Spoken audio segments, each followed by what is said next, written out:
Good morning বন্ধুরা, তোমরা সবাই কেমন আছো? আই হোপ তোমরা সবাই ভালো আছো, আমিও ভালো আছি। আর এই দেখো, তোমাদের জন্য একটা নতুন সকালে নতুন ব্লগ নিয়ে হাজির হয়েছে।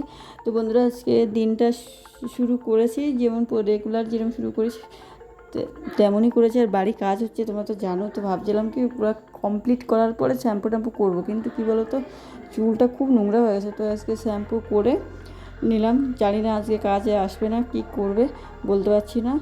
কিছু রাগ করেই আমি কালকে মানে সমস্ত রান্না টান্না কমপ্লিট করে রেখেছি, তখনও মানে আসেনি। তো রাগ করে আমি না কী করবো, আমি আজকে সকালে রান্না করিনি। আর সত্যি কথা বলতে সকালে তোমার নিঃশ্বাস ছাড়া টাইম পাই না, এত কিছু অনেক কিছু করেছে বন্ধুরা। ঘর মোছা ধোয়া, পুজো টুজো, মানে সূর্যদেবকে অর্ঘ্য দেওয়া, জামা কাপড় ধোয়া, গাছে জল দেওয়া, মানে অনেক অনেক কাজ। তো সকালবেলা আমার টাইমও হয় না, 5:30টায় উঠি, তারপরেও এত সকালে আমি কাজ কমপ্লিট করে উঠতে পারি না। বুঝতেই পারছো, তার মানে অনেক কাজ থাকে, সবারই থাকে। আর যেহেতু আমার সাহায্য করার লোক নেই, তো আমার বেশি কাজ, মানে বেশি কষ্ট হয়।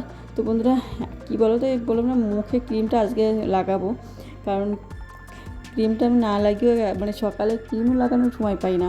তো আজকে ভাবছি ক্রিমটা লাগিয়ে তো মানে এইসব করে তো সেই অনেক স্নানটা করেছি অনেকক্ষণ আগে, তারপরে অনেক কাজ করেছি। তো তাহলে আবার মুখটা ধুয়ে মুছে নিয়ে তারপরে যে টোনারটা লাগিয়ে নিচ্ছি, পরে আর ক্রিম লাগিয়ে নেবো। ওখানে টোনার লাগানোর সঙ্গে সঙ্গে বন্ধুরা একটু মানে মানে অবজেক্ট হতে দিতে, মানে বসতে দিতে হয়। তারপরে আর এই যে দেখো বন্ধুরা, এখন নেশার মতো, মানে হিরোইনের নেশা কাকে বলে, তার থেকে নেশাখোর হয়ে গেছে। মানে গেম খেলার এত নেশা, আমার মেয়ে একদিন দেখিয়ে দিয়েছে রে, আমি কালকে রাত 12:30 পর্যন্ত গেম খেলেছি, বুঝতে পারছো না? মোবাইলের নেশা মানে পুরো হিরোইনের নেশার মতন।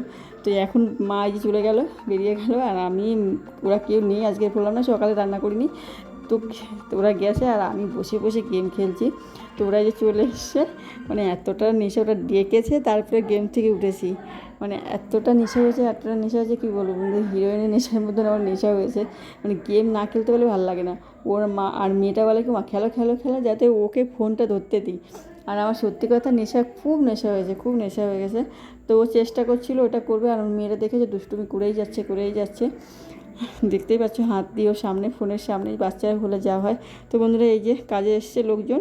তো সকালে রান্নাও করিনি, বাজারঘাট কিছু করিনি। তো এখন তো জানো তো রান্না, এই বাজারে যাচ্ছে এই রোদে পুড়ে। তো এই যে হ্যান্ড কভার পরে নিচ্ছে, মাস্ক, সানগ্লাস, মাথায় ওড়না, সমস্ত কিছু দিয়ে ঢেকে ঢুকেই যাব। আর কেন যাচ্ছি জানো তো, ওর তো মানে সমস্যা আছেই, অ্যাক্সিডেন্ট হয়েছিল, তার জন্য যায় না। আর আমি ভাবি কি বাজারে গেলে না 2-4 টাকা লাভ হবে, সেই জন্য যায়। 2-4 টাকা লাভের আশায় আর কি যাচ্ছি। আগে 2 দিন করেছি, মানে 2-4 টাকা লাভ হয়েছিল, তার জন্যই এই রোদে না কে যাবে। এখন বাজে 11:30, না 11টা বাজে মতন। তো কাজে এসে বলে ওদের কিছু না দিয়েই চলে যাচ্ছি। এসে পর তারপরে আর গ্রোসারি আইটেমও করবো। এই দেখো বন্ধুরা, কী অবস্থা, এইভাবেই গেছিলাম, মোড়নাটা খুলে রেখেছি। মানে খুব কষ্ট হয়ে গেছে, খুব এসে মানে খুব কষ্ট রোদের থেকে। তারপর তো আমি গাড়ি নিয়ে যাই বলে, আমার খুব একটা, স্কুটি নিয়ে যাই বলে খুব একটা সমস্যা হয় না। তো না, অনেকে আবার দেখি হেঁটে হেঁটেও আসে বাজার থেকে। বাজারটা একেবারে যে কম দূর, আমাদের দিকে বেশিরভাগ হেঁটেও অনেকে আসে।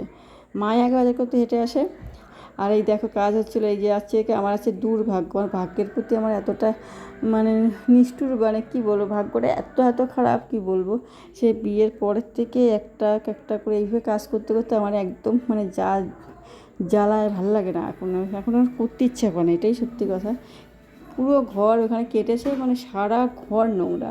বুঝতেই পারছো দেওয়াল কাটলে কতটা ধুলো উঠতে পারে।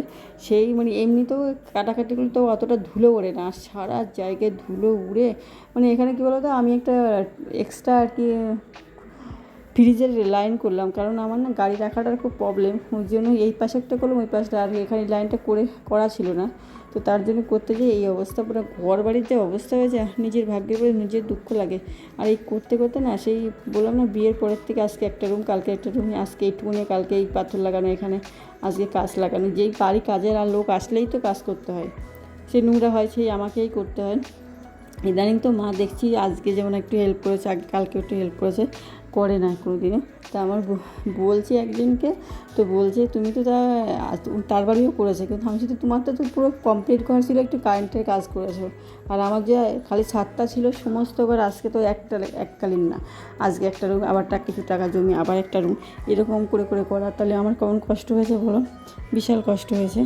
তো ওই জন্য আমার নিজের ভাগ্য নিজেরই মানে দোষারোপ করি, যে এইরকম ভাগ্য নিয়ে কেন জন্মগ্রহণ করলাম, যে একদম কী বলবো বিশ্রী, মানে এরম হয় না সচরাচর, বিশাল কষ্ট হয়। এখনও তো কত কাজ বাকি, তখন আবার হবে। দেখো আমার রুমটাকে একটু ভাববো যে আর একটু রং কালার করার ইচ্ছে রয়েছে, কত কিছু করার রয়েছে। তো এইখান থেকে এই যে এখানে সেই ঘষেছে, তো কী বলো ওর নাম কি জানি না, সিরিজ কাগজ দিয়ে ঘষে ঘষে তুলে দিচ্ছি। যে সাইডে যখন দিয়েছে না, এখানে সিমেন্ট বালি দিয়ে ঢেকে দিয়েছে, সেই পাইপ বসিয়েছে বলে, তো আমি সাইডে আবার সিরিজ কাগজ দিয়ে ঘষে দিচ্ছি, যেহেতু শুধু ওইটুকুনি দাগ থাকে, আর আশপাশে যে সিমেন্টের দাগ সেইগুলো উঠে যায় সেই জন্য। তো করে দিচ্ছি বন্ধুরা।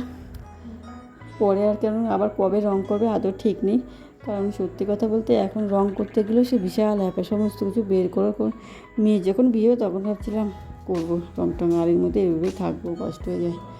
তো বন্ধুরা প্রচুর কাজ করে ফেলেছি, তোমাদের তো একটুখানি দেখিয়েছি। প্রচুর কাজ, ঘরের ঝুল ভাঙা, ঘর মোছা ধোয়া করে, এই যে করে তারপরে মাছ কেটেছি, মাছ এনেছি যে সকাল কখন, সেই মাছও তো কাটার টাইম পাইনি, মানে কী করবো, এই লোকজন ছিল বলে মাছ কাটেনি। এখন মাছটা ধুয়ে রেখে দিলাম, তো স্নানও করবো বন্ধুরা। তোমার বন্ধু এই পর্যন্ত আমার বন্ধুর ব্লগটা। আর দেখো উঠাতে পারছিলাম না, ওকে ডাকলাম তো আসেনি, একাই করি।